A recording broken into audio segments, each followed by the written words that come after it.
Long before kings wore crowns of gold, long before empires rose with treasures and palaces, there was a man in the desert whose wealth became legendary. His name was Abraham. The Bible calls him very rich in livestock, in silver, and in gold. But what did that mean in real terms?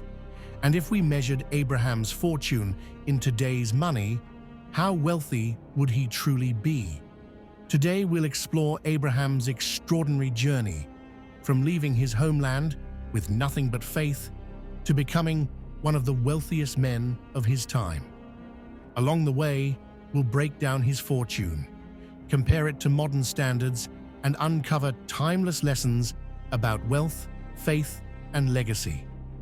Abraham's story begins in Ur of the Chaldeans, a powerful Mesopotamian city filled with bustling markets and towering ziggurats.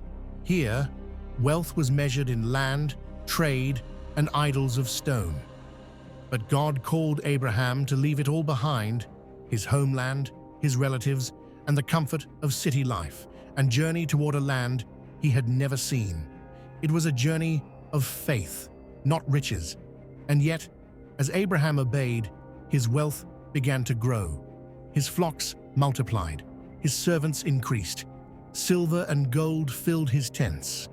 From a simple step of obedience, Abraham was set on the path to becoming a man of extraordinary prosperity. When Abraham entered Canaan, he did not build palaces. Instead, he built altars to the Lord. His wealth was never his God. It was a resource entrusted to him. Traveling with Sarah, Lot, and a growing household, Abraham lived as a nomad, with tents, flocks, and herds stretching across the land. God promised him descendants, as numerous as the stars, land beyond counting, and blessing for generations. And while that promise was spiritual, it also manifested materially. Soon, Abraham's wealth grew so vast that the land could not support both him and Lot. To preserve peace, Abraham allowed Lot to choose first. Lot took the fertile valley of the Jordan near Sodom, while Abraham remained in Canaan. It was a bold choice. A man who values faith over territory knows that God's provision is worth more than fertile fields. The Bible lists three pillars of Abraham's wealth: livestock, silver, and gold. Livestock was the ancient equivalent of stock portfolios, real estate, and bank accounts all rolled into one. Abraham's flocks of sheep and goats covered valleys. His camels carried goods, like ships crossing seas. His cattle provided food, labor, and wealth that could be traded anywhere. Today, a single cow can sell for over $1,500. Multiply that by thousands, and you begin to see the scale of Abraham's fortune. Millions in livestock alone.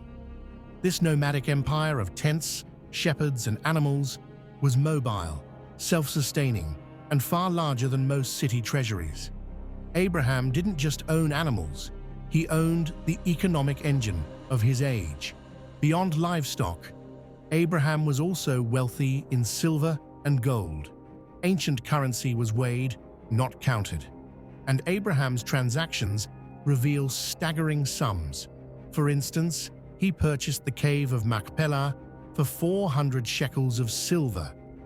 In today's value, that's hundreds of thousands of dollars for a single piece of land.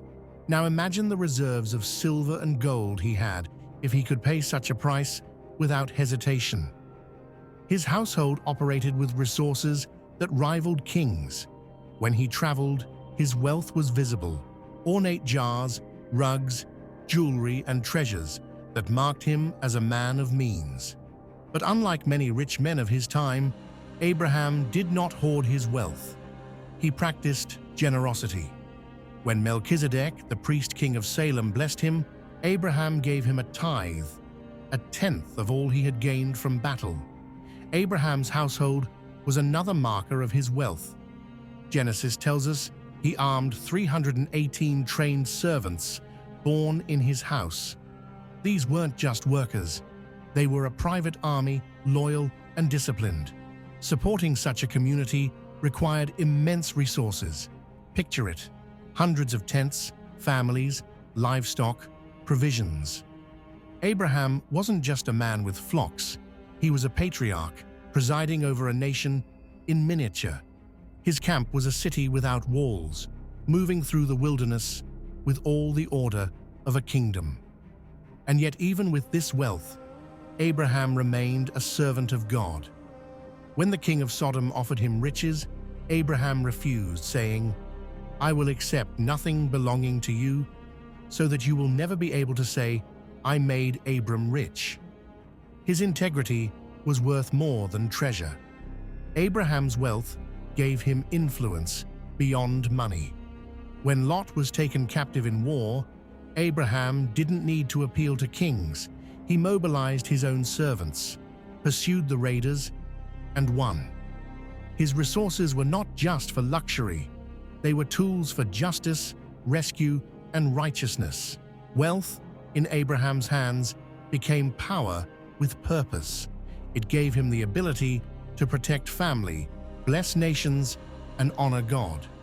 This is why Abraham's fortune endures in memory, not because of the numbers, but because of how he used it. If Abraham lived today, financial experts would estimate his wealth in the billions. His herds alone could rival modern agribusinesses. His silver and gold reserves would be comparable to national treasuries. His household was the size of a corporate empire. And yet, when we look at Abraham's life, we see that his true riches were not measured in coins or cattle. His true wealth was faith. He believed God when others doubted. He trusted promises that seemed impossible. He chose integrity over shortcuts, generosity over greed, peace over profit. That is why Abraham is remembered as the father of nations, not merely a wealthy nomad. So what can we learn from Abraham, the first biblical millionaire? Wealth comes from God's blessing, but it must never become our God. True prosperity isn't just what you own, but how you use it. Integrity is more valuable than profit. Generosity leaves a legacy beyond money. Faith multiplies wealth into something eternal. Abraham's story reminds us that riches are fleeting, but faith is forever.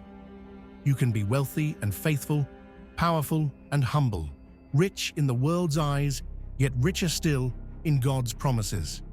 When Abraham and Sarah walked into the horizon, leading their caravan toward an unseen future, they carried more than livestock and gold.